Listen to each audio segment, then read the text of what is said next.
So welcome on behalf of the Humanity and Healthcare team. It's great to have all of you here for our first installment of the year. We're really excited about our conversation tonight. And so because we're excited, I'm going to move us along. It's a sign of respect to acknowledge the land we stand on and the people who are welcoming us here.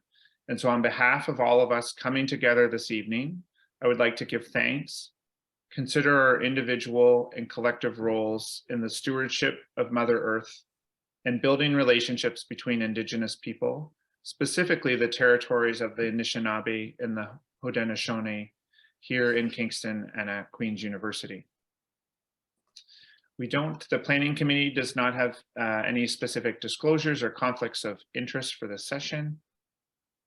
And I know it's been a number of years that we've all been using Zoom, but just to give everybody a reminder, probably helpful for everybody to stay on mute while not talking. Unmute yourself when you're ready to chat.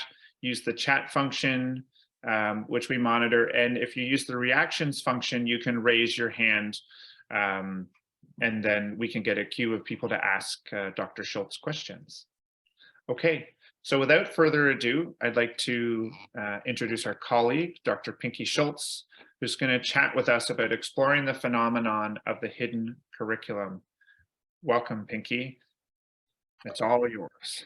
Thanks so much, Damon, and thank you everybody for coming tonight. It's a real pleasure, and I know it's hard at 5 o'clock after a busy day to be here, but I'm really thankful for this opportunity to tell you about the story of the work that we've been doing around the hidden curriculum. Damon has told me this is a group that there is often lively discussion, and I'm really looking forward to the lively discussion. So I'm gonna maybe take about 15 minutes at the beginning, just to set the foundation behind this and tell you our story. And then hopefully, as I say, lots of discussion around this. I am gonna start by just telling you a little bit about myself. I am a family physician by training. I had the pleasure of being the program director in family medicine, and I'm currently the associate dean for postgraduate medicine. I've basically worked my whole life at Queen's. I did medical school here, I did my residency training here, and went away for a little bit and basically have worked my whole life here at Queen's. And I don't have anything to disclose from a financial perspective, but as we went about doing this work, we were reflective of the impact of the hidden curriculum on all of us. And Queen's has offered me amazing opportunities, but definitely been impacted by the hidden curriculum. So I'm aware that I probably bring that bias into this work.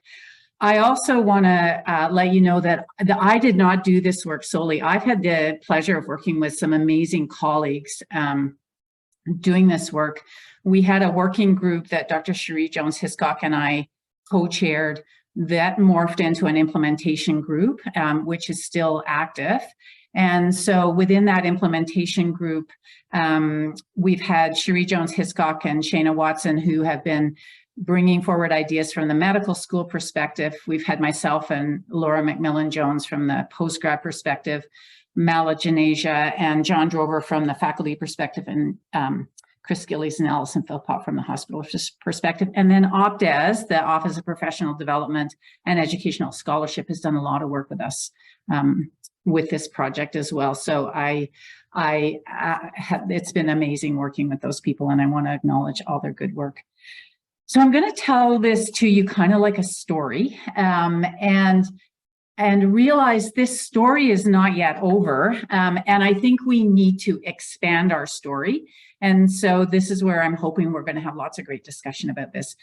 So the story started in the spring of 2019, and one of our highly respected educational leaders was speaking to the graduating medical class of 2019 and said something that inadvertently showed a disregard for a certain area of medicine within our organization. This colleague is someone I know to be a very collaborative, respectful person. And so I think because of that, and because of the courage of the medical students, they immediately brought forward that they were unhappy with this comment, that they had concerns about that. And being 2019 and social media being very active, this hit the social media network and spread across the country. And I got tons of calls from and emails from colleagues of mine across the country saying, this is not unique to Queens. This is a pretty widespread phenomenon. And I think between the local sort of outcry about that, this sort of widespread reaction across the country, the leadership at the time said, we need to understand how this is impacting things within the Queen's Medical School. And so formed this a working group. That working group had really widespread representation. So we had medical students on that working group, we had residents, and we had faculty from different programs. So family medicine, internal medicine, psychiatry, surgery, critical care, and then people from the hospital. And we went about looking at the hidden curriculum, and given how this started, we went about looking at it as it plays out between the different specialties in medicine. So just to start, I'm going to give you the working definition that we use, because it's been really interesting with presentations, realizing people have different interpretations of what the word hidden curriculum means. And so I want us to be on the same page with that. So we have a formal curriculum that lays out objectives, but the hidden curriculum, the definition that we used was, it was implicit messages that may be intended, they may be unintended, they may be positive or they may be negative. And it's those implicit messages about values and norms and attitudes that people infer from watching people's and institutions' actions and inactions. So that's our definition that we used for the hidden curriculum. We realized pretty early on, the working group realized pretty early on, we needed to really bound this work. If this work could be huge, and we needed to bound it to get somewhere with it. So although there's 17 schools of medicine, we only looked at Queen's. And although within Queen's Health Sciences, there's 3 schools, we only looked within the School of Medicine. We didn't look within the School of Nursing or the School of Rehabilitation Therapy. And although the hidden curriculum can play out in many, many different ways, it can play out along gender lines, racial lines, the doctor-patient relationship, a whole bunch of different ways. We only looked at it as it plays out between different areas of medicine. And I think that can be a really good part of our conversation is, should we and how do we broaden this work, knowing it was a very bounded work for us at the beginning so we could get somewhere.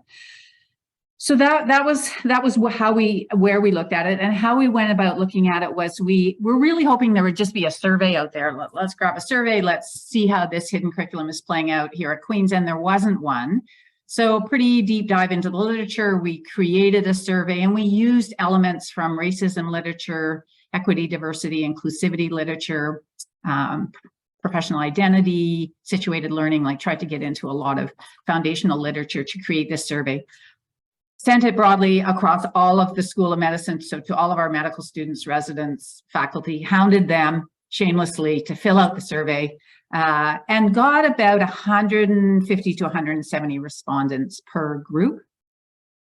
And we tried to look at it very broadly. So we asked them about aspects that were positive hidden curriculum as well as negative hidden curriculum. We asked at the personal level, at the Queen's institutional level, and then the broader organizational levels. We asked how it was being expressed, where it was happening, what people's personal actions were, how it was impacting them, and then their ideas about causes and solutions. So the survey was mainly Likert scaled questions, everyone with a comments box after.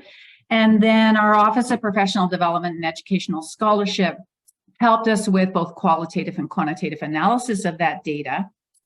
And that was really interesting data.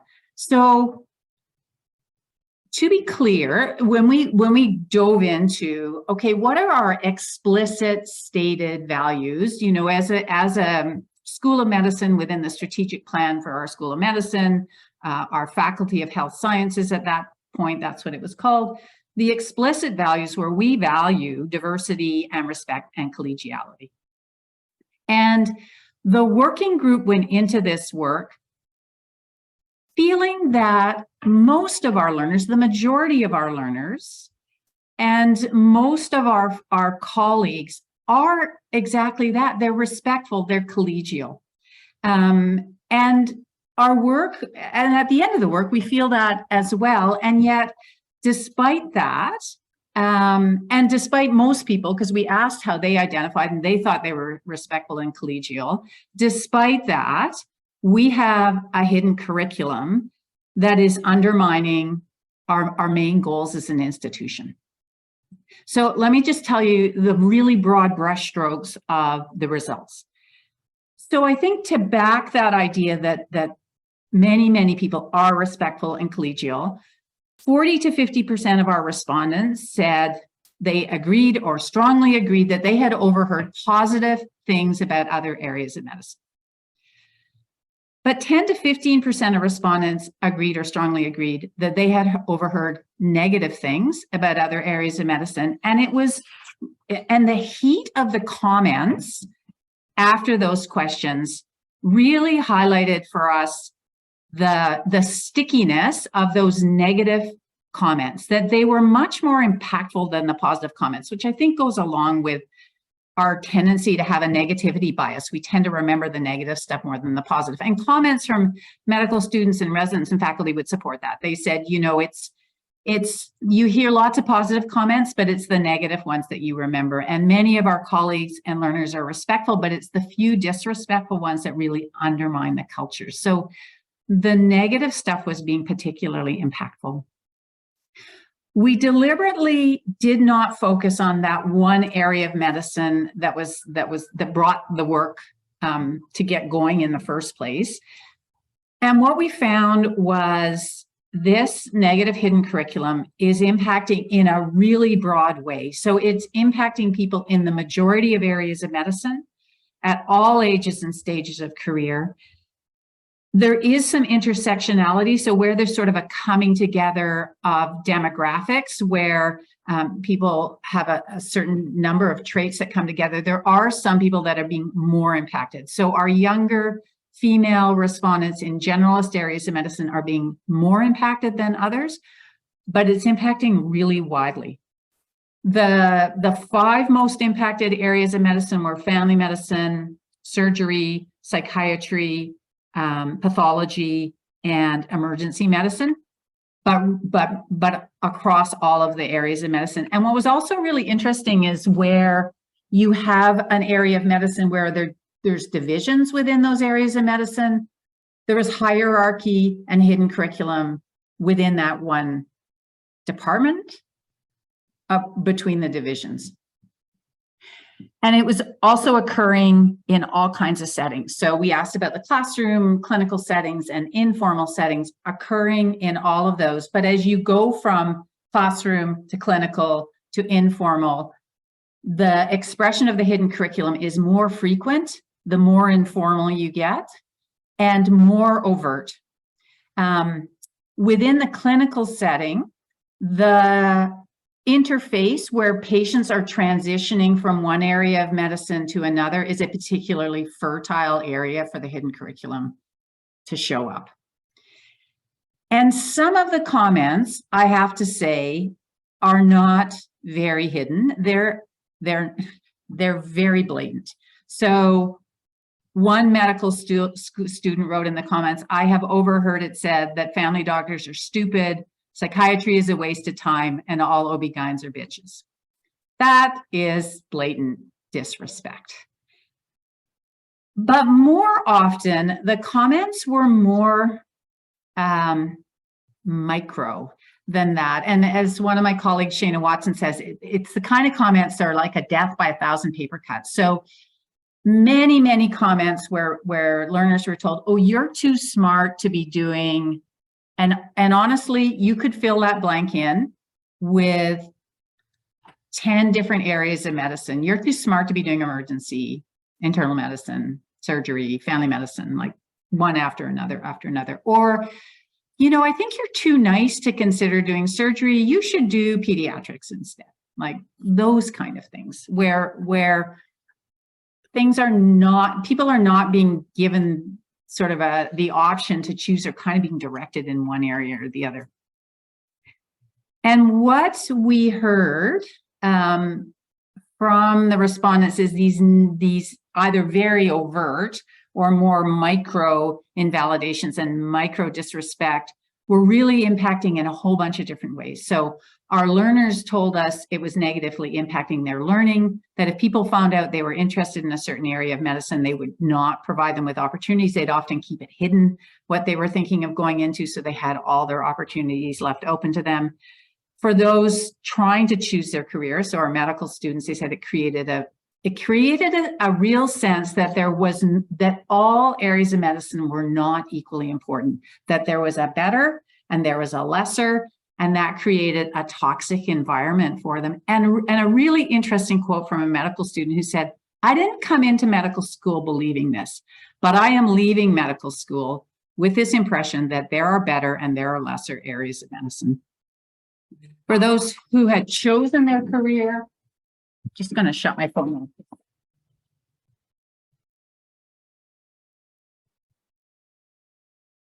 Sorry about that. For those who had chosen their career, it started to create dissatisfaction with their career.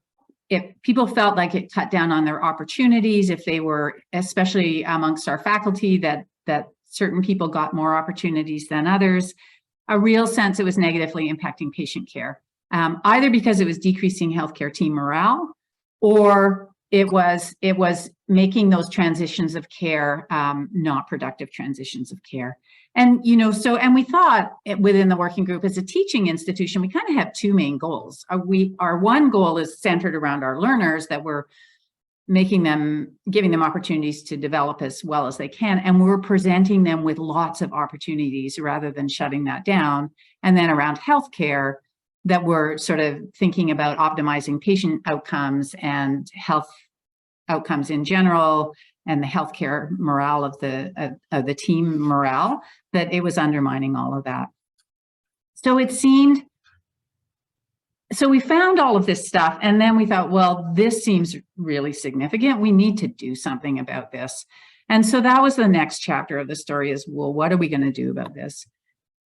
So the first thing was, well, what are the causes? What are people's ideas about causes? And that was really interesting. And I'd love some discussion about this at the end. So some people felt like this is role modeling.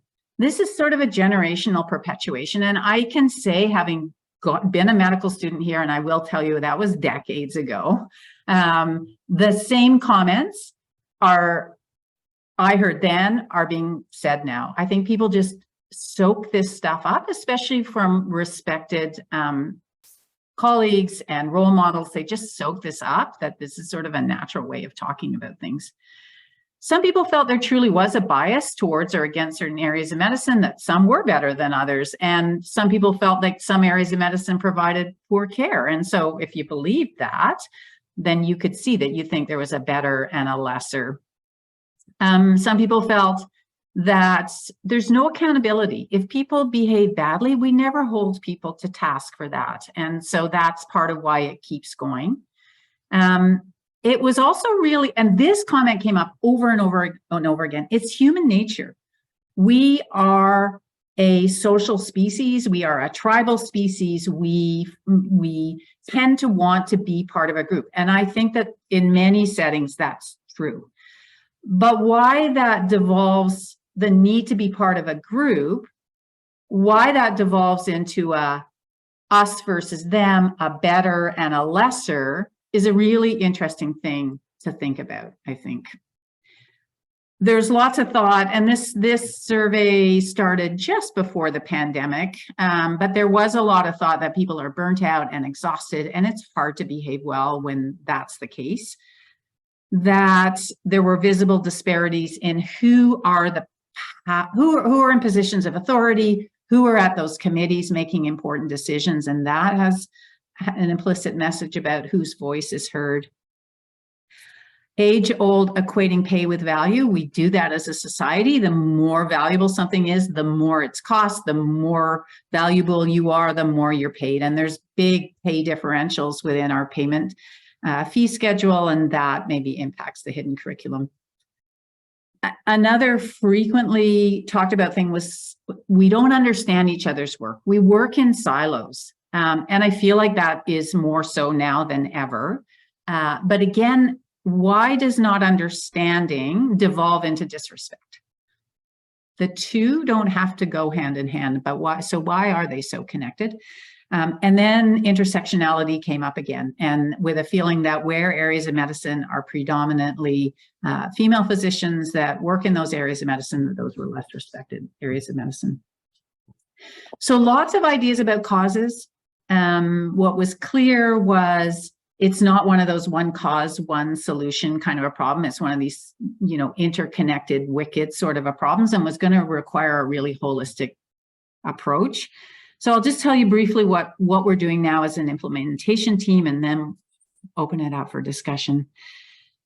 So we have that implementation team that I mentioned at the very beginning, and we're trying to come at it holistically. We're trying to, where there's a positive hidden curriculum and people's actions support that diversity and respect and inclusivity that we value, to kind of overcome the negativity bias, we'll actually spotlight that, and we'll focus attention on that. And where we have really well-meaning people, and it's just maybe that generational, just soak it up, don't even think about the things that you're saying, provide some education. And where that's not enough, think about remediation. And where that's not enough, how do we hold people accountable when their actions continually don't match up with our explicit values as an institution? We're trying to think about it at how can people impact this at a personal level? How can we impact it at a Queen's level? And how, or at those bigger organizational levels, so that micro, meso, macro approach to things. And I would say the two main pillars of the approaches are around awareness and education, and then responsibility and accountability. And then once we get things underway, start to evaluate, is it actually making a difference? So we've been, as part of those pillars, we have now presented to pretty much every department except for one, and that one's coming up. And Dr. Jones-Hiscock and I do these presentations, and so we share this information. We provide some education, thinking about role modeling, trying to be very intentional about that, trying to think about allyship when you see it happening around you. Opta has put on a really fabulous allyship simulation workshop that I think was really great. And some of the departments, I think in emergency medicine, there's been some of those as well, which are really interesting. And it's also an idea gathering time. And we've been taking those ideas and combining it with the implementation groups and presenting those to curriculum groups and planning committees. We've been starting to articulate expectations. We've been looking at reviewing and updating educational materials, job descriptions, annual reviews, what sort of things should be gathered within that. We do have a reporting structure. So we have an anonymous reporting structure.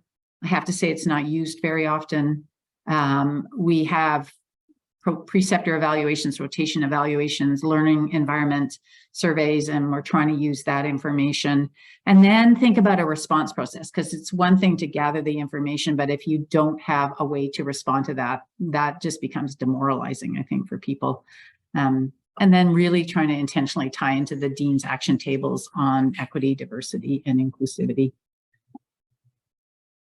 So that's where we're at. I think our future steps, we're going to have to, as I say, refine and evaluate. But for me, the interesting discussion, knowing this audience, is this was really bounded work, and I think we all work within the same environment.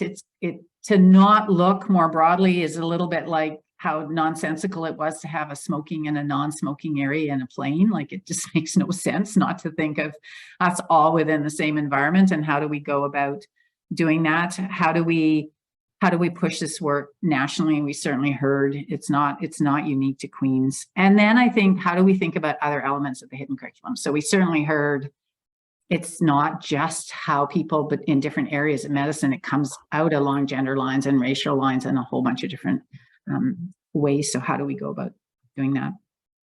So I'm gonna end there. I'm actually gonna read one quote from the survey, because this to me kind of sums it up, where one of our faculty said, we all need to respect each other's disciplines and the fact that all of our jobs are difficult in many ways. If we all showed more respect and just assume our colleagues are doing the best they can, burnout would be less and patient care would be improved.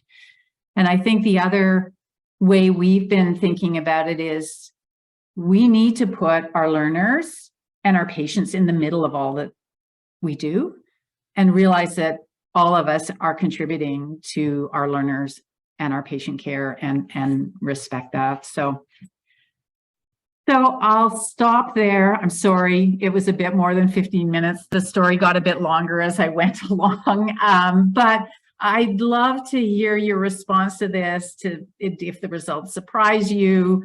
Do you feel like this is important? Damon, I know you want to ask questions too, so I'll just stop. Well, yeah. So thank you, Pinky. I put it while you were chatting a few minutes ago. I put a question in the chat, which was like the first question I was going to ask. You were busy presenting and talking, so I was just talking about other, people sharing their experiences and things like that. So Sean has his hand up, and then Anna, I did see that you had your hand up there, so feel free to follow after. Go ahead, Sean. Thanks, Damon, and thanks a lot, Dr. Schultz. I really find that interesting. I do work in unconscious bias at the University of Saskatchewan, so a lot of this resonates with me. And I'm an outsider in terms of medicine because I came in from education about 15 years ago. One of the first things I noticed, I worked with our resident as teacher program, and one of the first things I noticed when the residents would have discussions was there was a lot of talk about, valuing one specialty more than the other. And as an outsider, it was foreign to me. Like, I just thought this is really interesting that there are so many of these embedded kind of prejudices and biases versus like different specialties. And I heard them from residents of all specialties. So it really resonates. So getting to Damon's kind of question, I certainly see it in medicine, even though I'm not involved in the education, directly, but indirectly in faculty development, I am. So I don't have a lot to add. I'm just very interested in the topic. But one of the things, like, you really focused on that one aspect, but I think that's good because you could really draw it out. And then you mentioned about other elements, and then you got into gender and ethnicity and race and those kinds of things, which I cross into all those areas with my unconscious bias. So my question, I guess, to you is, I do a lot of work with in teaching with learning environments, positive learning environments, and that kind of thing. And one of the common intersections of all these things is professionalism. And professionalism, I think, is seen differently today than it would have been 20 years ago. And some of the things that you're talking about, I think, would be seen as unprofessional in today's context. And that is a role, whether you're a family physician or a Royal College physician, that is part of the expectation. And so I'm wondering if that could be a framework for, I don't know, or the lens at which we look at all of these things, whether it's unprofessional to promote any of these kind of, whether they be macro or micro. So that's my only comment, and I thank you for your work. Thanks, Sean. Pinky? Well, I absolutely agree. It's a professionalism. I mean, we have, and if we look at the CanMed's roles, we have these 7 different roles we're supposed to embody as physician, and one is respectful collaboration and communication and all of that. And it is so interesting to me how, as you go into less and less supervised settings, it comes out more and more and more, right? So I think people know I need to be respectful. I need to, but then I think the unconscious stuff comes out the less and less scrutiny you have. And so, when we talk about the education that we're doing, one of the things that we're trying to look at, Sean, is exactly what you're talking about, is especially around allyship and role modeling, is sit back and really explore what you feel about this, and then try and dig into why. I don't know the best way to go about that, you know, to actually, but I feel like putting a spotlight on it and being reflective on it is one way. So, Anna, I'm going to have you go next, and then I'm going to read a really great comment from Diane Delva in the chat, but Anna, you go ahead, and then Val. Thanks. Thanks for this talk. It really resonates with me. I'm a family doctor in Amherst View, so in the community. And I've gotten some really awful consult notes from specialists in various places that just make me feel like I already feel like I don't know a lot of things because I'm a family doctor, I'm a generalist. But then the consultation notes often make me feel like that even more because I think of just what we were talking about, right? The hidden curriculum. That comes from my colleagues, but I'm also married to a specialist, and my colleagues that know that I'm married to this person, my husband, are much nicer to me in the consultations notes that I receive. So I always kind of laugh about it when I receive notes from, you know, one person versus the other, because it's so clear that the people that know me send me communication that's just much nicer. So I don't know, I just, from like lived experience, this really speaks to me because, yeah, and often I read notes and I just feel like, oh, that didn't make me feel good at all. Yeah. So I don't know how many of you have had kids where you've read Harry Potter, but Anna, when my kids were of the age that we read Harry Potter, I call those screamer letters, you know, the screamer letters that came in Harry Potter, and you know, anyway, they're like that. And, you know, and I think it's really interesting. I think that disrespect goes both ways, and you know, maybe it is some of that lack of understanding, but I think you've identified something really important, Anna, because again and again and again, we heard it's really hard. If you come to know people, that you're open to what they're doing, I think, and the disrespect just falls away. And some of that is that siloing and that lack of understanding. And because we can't make those personal, there's no, you know, there's not common areas where we meet and we discuss patients within medicine, but also across our disciplines. Within all of healthcare, we rarely do that. And so I feel like those personal connections are going to be part of the answer. It's such an interesting comment. Thanks for that, Anna. Val, why don't you've got your hand up? We'll come back to Diane's comments, and I see Catherine and Erna put some comments in too. Sorry, my internet was being a bit wonky there.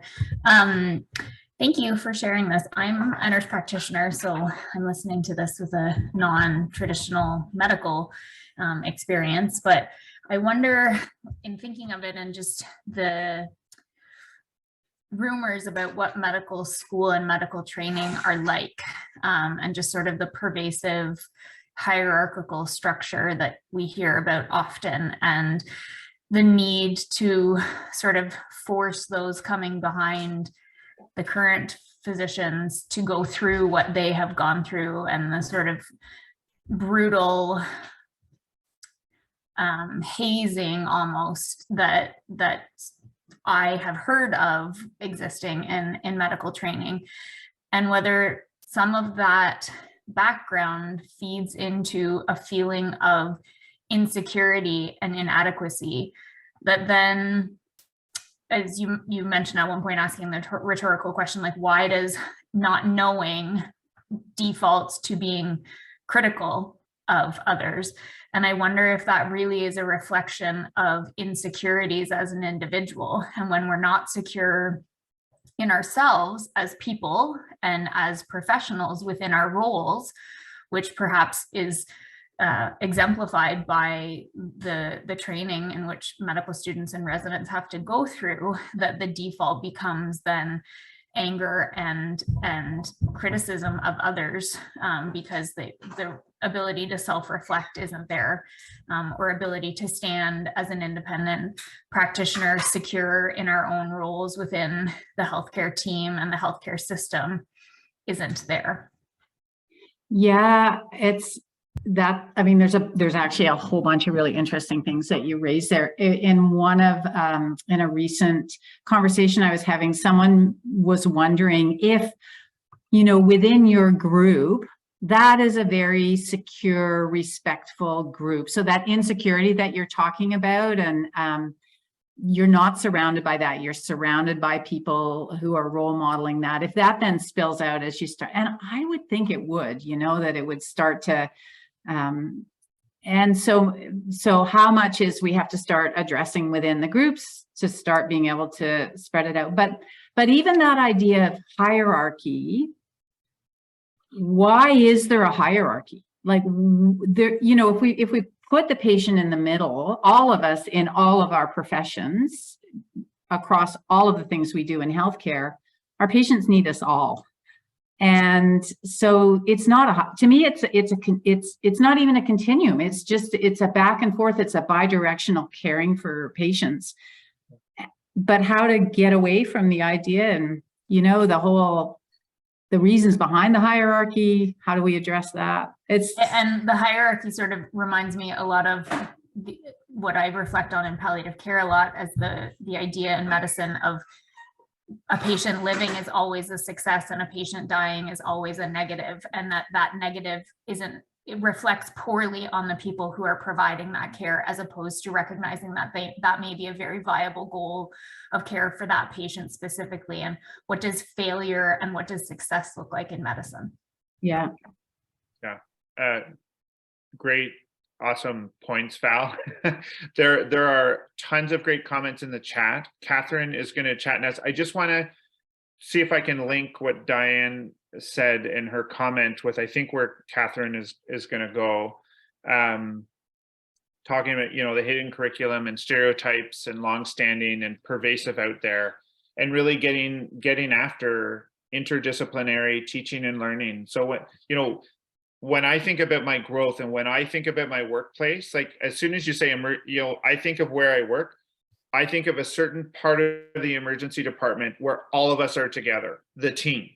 And I mean, including the people who clean the beds and everybody, because to me, that is what I do. And I'm one member and I appreciate, but that's not how, that's part of our training. And there's so much more there, but I'm going to move it to Catherine, because if I get going, I'll steal all of her air. So Catherine, go ahead. No, I'm also just picking up great comments in the chat too. And this really resonates. I'm not in medicine from the School of Rehab. We don't use the concept of hidden curriculum, although I see great value in being more explicit about making the implicit explicit like this. And so I can see it within our rehab professions. There's definitely a hierarchy and language that's used amongst each other. And I also think that this fundamentally is why IPE is so hard to get off the ground. We just don't use the terms hidden curriculum when we bring all of the disciplines together. It's been typically a language that medicine's used in their education, but I think it would be so valuable to bring it and be more explicit about the conversation. Like there's a lot of eye rolls, right, when people say IPE. And so why and who gets brought in and who doesn't get brought in. I think it comes down to leadership. But what really struck me when you said where hidden curriculum most shows up, and I think this is where we need to spend more time, is those informal, sort of the least formal is the most time that this comes out. And also it comes out when we move in transitions. Mm-hmm. And so we always talk about IP and in very formal ways, and just thinking about how we work in those informal spaces more somehow. I don't really have any questions so much as a comment about, and your thoughts about bringing this language to other disciplines. Yeah, and I would have to turn to my colleagues in other disciplines to know how to come to the same understanding as we carry forward the conversation. Damon, I'm not actually following the chat at all, just because I can't do both. And so if you please do grab things from the chat and bring them forward. And I'd love to read the comments of the chat after. Catherine, again, you know, everybody's bringing forward so many great ideas. I'm just going to grab on a couple of the things that you said.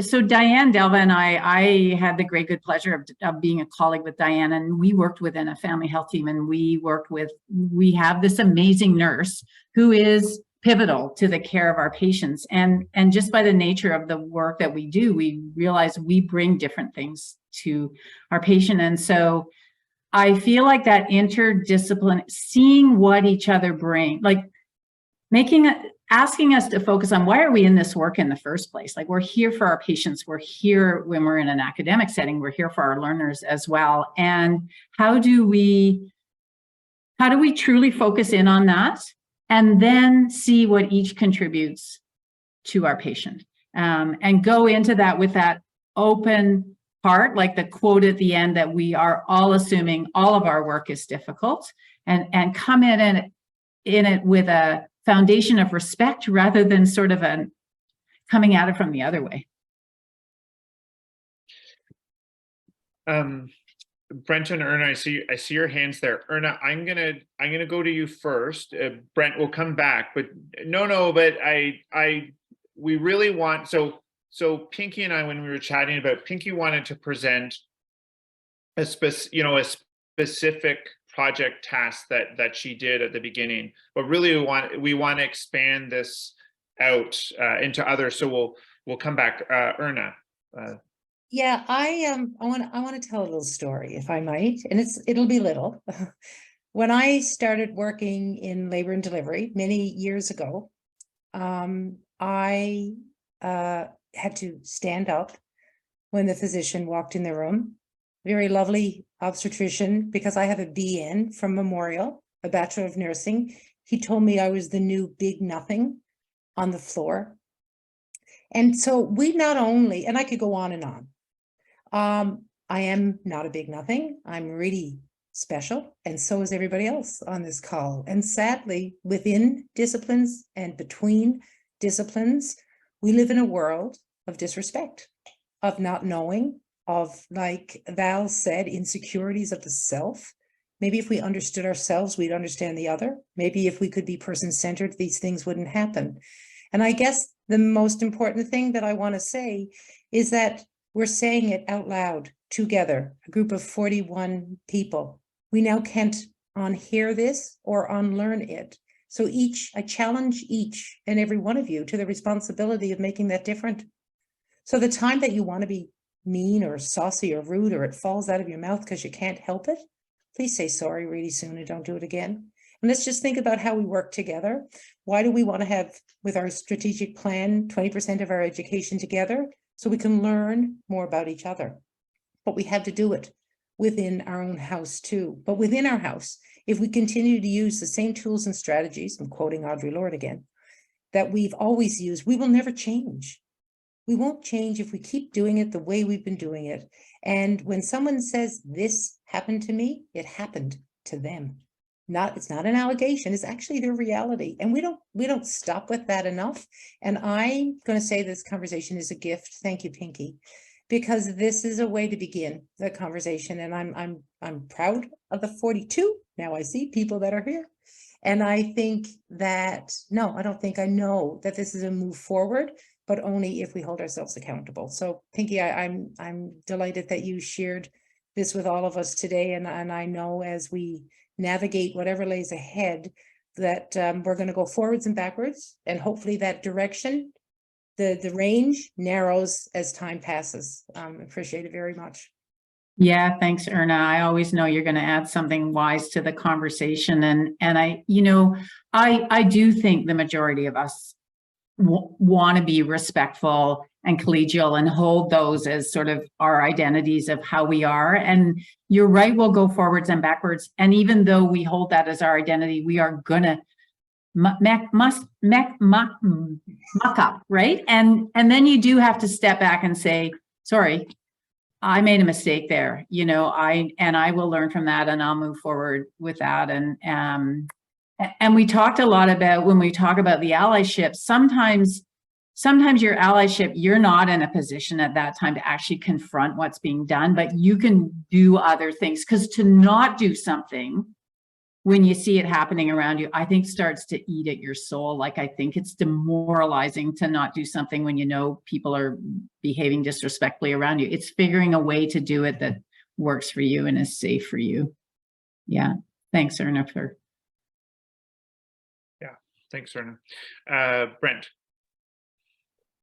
So I mean, I was going to say something, I think probably in a very similar vein to what Erna just said, but maybe just extending it a bit. So I suspect that the 42 of us here are here for a reason, and probably when we do these things, we don't mean to.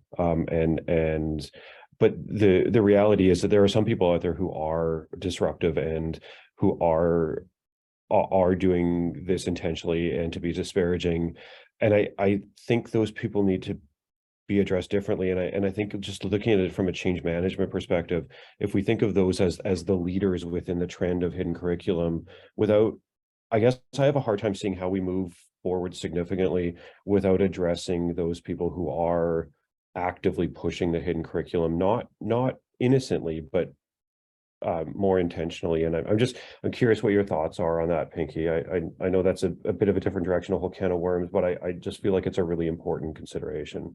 No, it's hugely important, Brent, because, you know, one of the reasons people thought the hidden curriculum just kept happening was because people weren't held accountable, right? And so we're trying to go at it in a thoughtful way of, you would hope, you know, to Sean's point at the beginning, you would hope people would know how to behave professionally and respectfully, but being very clear in these are the expectations for behavior. And if there is a reporting structure that people feel comfortable using to bring forward both the positive examples, but also the examples where actions and inactions are undermining stuff, so that we can act on them. And knowing most people are well-intentioned, sometimes the education is going to be enough. But where that's not enough, you keep watching. It's kind of like a learner who needs, you know, some people just need a little redirection, and you just watch to make sure it's taken. And when it hasn't, then you get more formal with remediation and laying out, if this doesn't change, then there's accountability. I won't. Yeah. So okay, I'm going to tell you. So we had this acronym at the beginning where we said our acronym is going to be CERT, that we're going to celebrate and when it's good, and then we're going to educate, and when that's not enough, we're going to remediate. And then the T was terminate. And people said, no, that's just a little much. You can't say terminate, but it was the idea of holding people accountable. And if you cannot change your actions, you can't work here.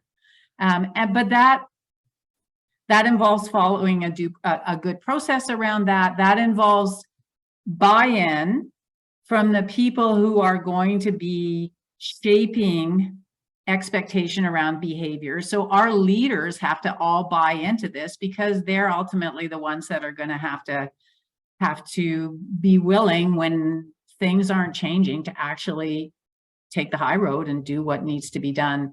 And so we're trying to do that, Brent, like at that organizational level, we're trying to speak to everybody within our organization and get people on board. But it's a culture shift, like it's slow, right? But I think to people's points on this call, if there's a growing groundswell of people like the 42 people on this call and others that we presented to, that this is important to us, that feels like that can be pretty powerful.